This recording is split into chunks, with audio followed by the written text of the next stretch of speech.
ముందుగా mounting bracket condition check చేసుకోవాలి. నట్ full టైట్గా ఉందా లేదో చూసుకొని, ఈ బ్రేకేజ్ అయిందా లేదో చూసుకొని అవసరమైతే మార్చుకోవాలి. మార్చుకున్న తర్వాత ఈ విధంగా ఉన్న తర్వాత వర్మ్ షాఫ్ట్ని ఫుల్ టైట్ చేసుకోవాలి.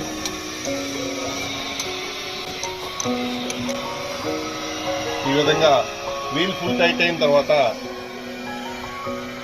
ఒక మార్కింగ్ పెట్టుకోవాలి. ఈ విధంగా మార్క్ పెట్టుకొని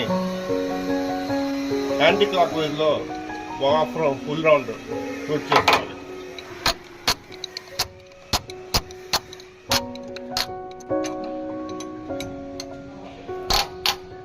ఈ విధంగా ఫుల్ రౌండ్ లూజ్ చేసుకున్న తర్వాత వీల్ కండిషన్ తిరుగుతుంది. ఇప్పుడు డ్రైవర్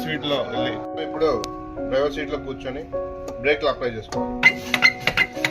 ఈ విధంగా బ్రేక్లు అప్లై చేయకుండా పూర్తిగా పెడల్ అప్లై చేసి వదలాలి.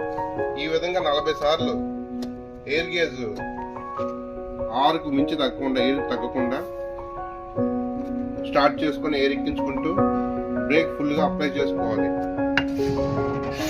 ఇలాగా 40 సార్లు చేస్తే ఆటోమేటిక్గా స్లాగేజ్ అడ్జస్ట్ అవుతుంది.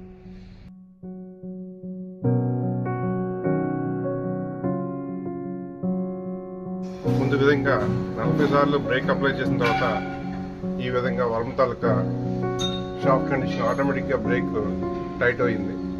ఈ విధంగా బ్రేక్స్ ఆటోమేటిక్గా అడ్జస్ట్ అవుతాయి.